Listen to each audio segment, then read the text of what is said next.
Hello bachcho, let's read the question.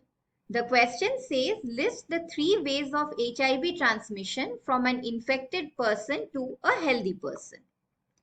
तो इस question को आंसर करने के लिए हम लोग यूज करेंगे the key concept of AIDS which stands for acquired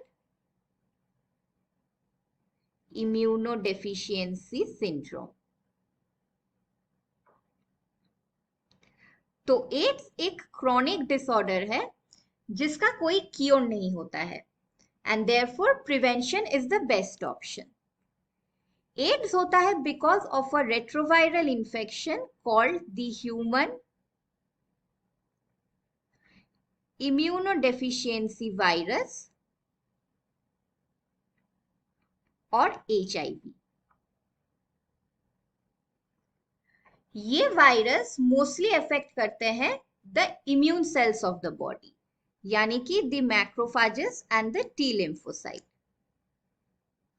और इसी वजह से the levels of these immune cells in the body fall and the person becomes immune suppressed or immune deficient. So, immune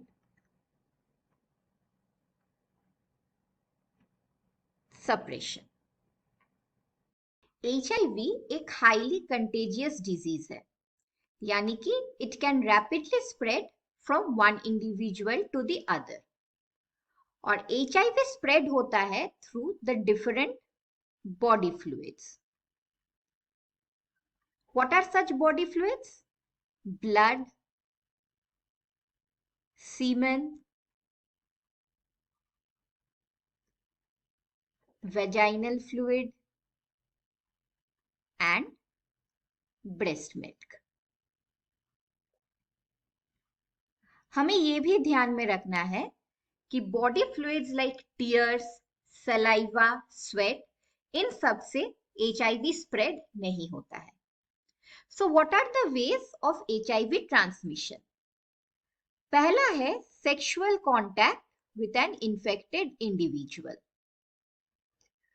तो अगर एक HIV infected individual के साथ एक healthy individual sexual relationship establish करे, then there is a high chance of contracting HIV through body fluids like semen and vaginal fluid.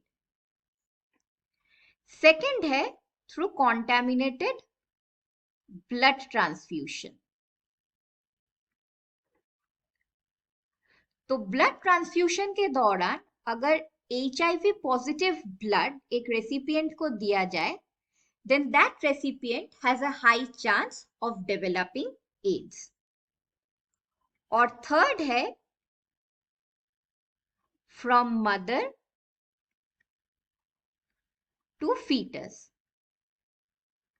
ये mostly होता है थ्रू दी प्लेसेंटा, क्योंकि हमें पता है कि प्लेसेंटा के थ्रू मैटरनल ब्लड फीटस तक पहुंचता है for the exchange of oxygen and other vital nutrients.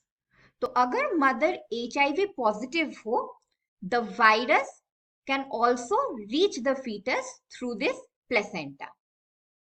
In fact, even after the delivery of the baby, when the baby feeds on the breast milk के through भी HIV virus can spread to the newborn.